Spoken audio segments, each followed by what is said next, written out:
न किमपि शाश्वत अर्थात कुछ भी शाश्वत नहीं है, ऐसा भगवान श्री कृष्ण ने श्रीमद् भगवत गीता में कहा है। लेकिन अक्सर राजनीतिक पार्टियां, सत्ताधारी पार्टियां इस चीज को भूल जाती हैं और वो समझने लगती हैं कि वो अजर अमर है। खैर, ये अलग बात हुई। 2022 यूपी विधानसभा चुनाव, 263 विधानसभा क्षेत्र, शहर दक्षिणी प्रयागराज, सपा के प्रत्याशी रईस चंद शुक्ला जी। तो आइए शुरू करते हैं अपना साक्षात्कार रईस चंद शुक्ला जी के साथ। सर नमस्कार। तालमेल चैनल को मैं बहुत बहुत बधाई देता हूं। धन्यवाद सर। सर मेरा पहला सवाल है, आपका शहर दक्षिणी को लेकर और आपकी पार्टी का प्रदेश को लेकर विकास का क्या एजेंडा है? हमारे पार्टी का मेन काम विकास का ही है। जो शहर दक्षिणी आपने बताया 263, उसकी अव्यवस्था इतनी है कि पहले जो रोडें हैं वो गड्ढा मुक्त कराने का हम लोग काम करेंगे और वहाँ का विकास करने का प्रयास करेंगे। आप वहाँ चल नहीं सकते, वहाँ 2 एक्सीडेंट डेली हो रहे हैं, 2 मौतें डेली हो रही हैं। वहाँ की इतनी पोजीशन खराब है। अभी मैंने दौड़ा किया, देखा तो हमारे पैर में भी मोच आ गए, लेकिन उसमें वहाँ धूल इतनी उड़ रही है कि हम सोचते हैं कि 50% लोग तो दमा के मरीज हो जाएंगे। सर आपका जो इतिहास रहा है वो व्यापारी वर्ग से रहा है और ऐसा विपक्षियों का आरोप है कि भाजपा की सरकार में, इस सत्ताधारी सरकार में व्यापारी काफी परेशान रहे हैं। तो अगर आपकी पार्टी आती है तो आपका व्यापारियों के प्रति क्या रुझान होगा?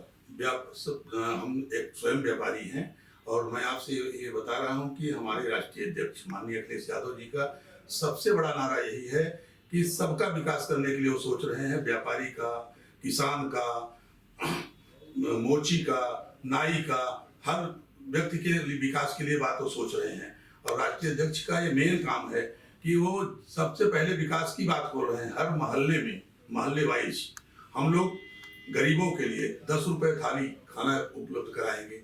और राष्ट्रीय अध्यक्ष माननीय अखिलेश यादव जी का एक आपने वो देखा होगा, 300 यूनिट बिजली फ्री होगी। और क्या कहते हैं, उन्होंने जो प्रोजेक्ट लाया, सरस्वती हाईटेक उन्होंने लाया और स्टेट यूनिवर्सिटी वो लाए, 3 प्रोजेक्ट वो लाए। इन लोगों ने तो केवल 5 साल में केवल जुमलेबाजी की सरकार चलाई, कोई काम नहीं किया।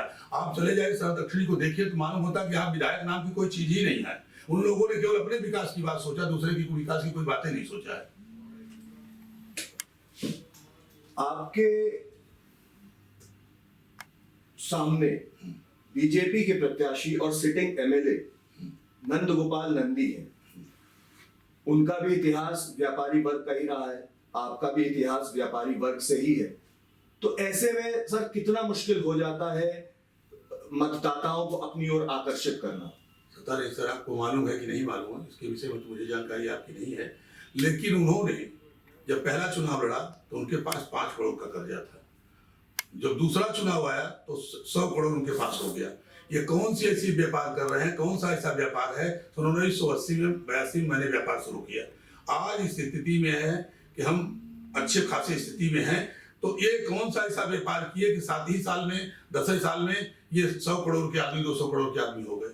ये तो बस यही बता सकते हैं कि भाई या तो जनता की लूट पसोट की कंपनी है, तो जनता को लूटने का प्लान बनाए हैं। आप करेली चले जाइए, आप जितने भी पानी का भराव इतना है, आप नालों को देखिए, इतनी गंदगी है कि वहां का जनता त्राह कर रही है।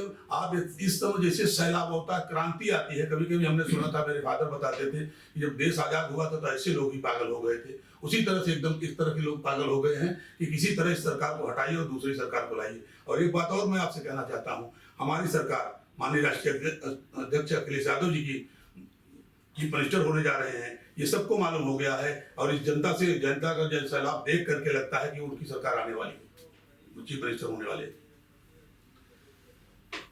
सपा सर जो पार्टी है उसका कोर वोटर माना जाता है मुसलमान और यादवों को। शहर दक्षिणी से जो आपकी पार्टी के पूर्व विधायक थे हाजी परवेज अहमद, उनको हटाकर इस बार टिकट आपको दिया गया है।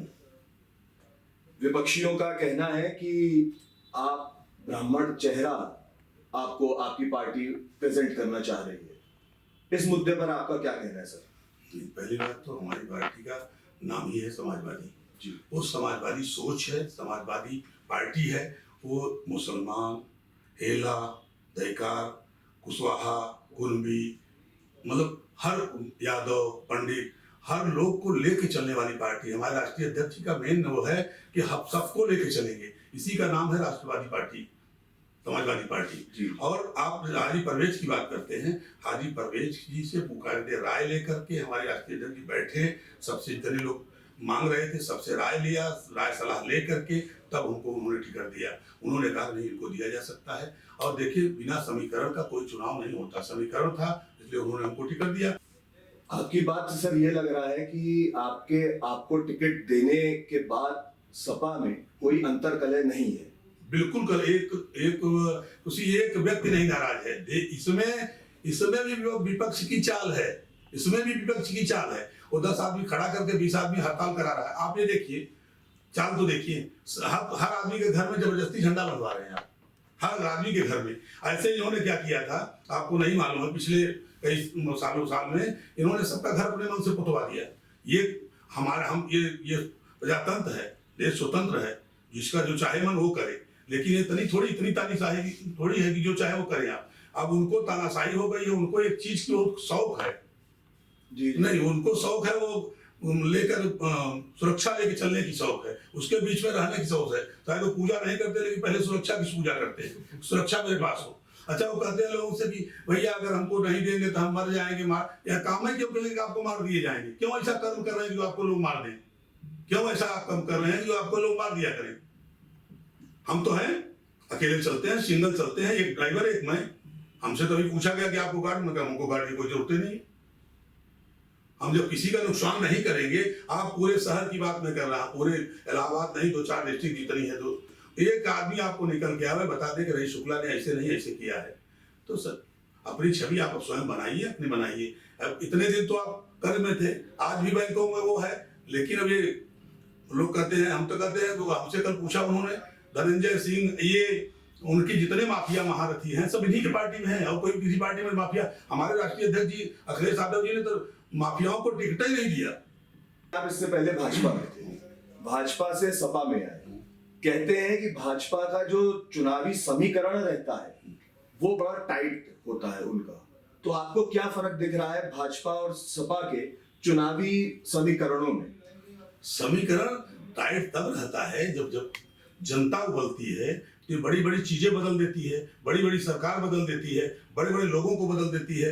आप ये देश ऐसे थोड़ी आजाद हुआ है, उसमें रही होगी। और रही बात आपको पैसे का, जो लोग घमंड कर रहे हैं पैसा, अगर पैसे से चुनाव होता तो घनश्याम दास बिरला भारत के प्रधानमंत्री हो जाते। इंडिया के first prime minister Pandit Jawaharlal Nehru ना हो पाते, घनश्याम दास बिरला होते। सोशल मीडिया पर आज भी बाकी पार्टियां भाजपा से बहुत पीछे दिखाई देती हैं, तो आपका फेसबुक प्रोफाइल मुझे जो दिखा वो भारतीय जनता पार्टी के नाम से दिखा आज भी, तो इस विषय में आप क्या कहना चाहेंगे? इसमें भी विपक्ष की चाल है, वो फेक हमारी आईडी चला रहे हैं। जनता अब आईडी पर नहीं है। पहले कुछ बेवकूफ जो है पैदा होते थे, तो अब भगवान ने बेवकूफों के पैदा से बंद कर दिया, अब सब बुद्धिमान पैदा हो रहे हैं। जनता बेवकूफ नहीं है जो आप सोच रहे हैं, बेवकूफों की पैदाइश भगवान ने बंद कर दिया। सब बुद्धिमान है, सब बुद्धिजीवी हैं। आप तो बताएंगे, आप ताजुब मानेंगे, मैं जहां जा रहा हूं ऐसे जन सैलाब उमड़ रहा है, ऐसे प्यार मिल रहा है कि लोगों को लगता है कि इनके आने से बदलाव होगा। और मैं सबसे यही कह रहा हूं कि पहला मेरा विजन है कि शहर को स्वच्छ और बढ़िया बनाने का, रोडे बढ़िया बनाने का, नाली बढ़िया बनाने का, अच्छे विकास। अच्छा सुनिए, मैं पैसा कमाने नहीं आया, भगवान ने हमको सब कुछ दिया है। हम जो कुछ आए हैं वो जनता को लगाने के लिए आए हैं, जनता की सेवा करने के लिए आए हैं, वैसे भी मैं करता रहता हूँ। चलिए सर, बहुत बहुत धन्यवाद आपका, आपने अपने बिजी शेड्यूल में से हमें अपना समय दिया। चलिए, और हमारी बहुत बहुत शुभकामनाएं आगामी चुनाव के लिए आपकी। नमस्कार सर। नमस्कार दोस्तों, तालमेल एक्सप्रेस टीम के साथ जुड़े रहिए। हम फिर आपसे मिलेंगे 2022 के चुनाव को लेकर अगली खबर के साथ। नमस्कार।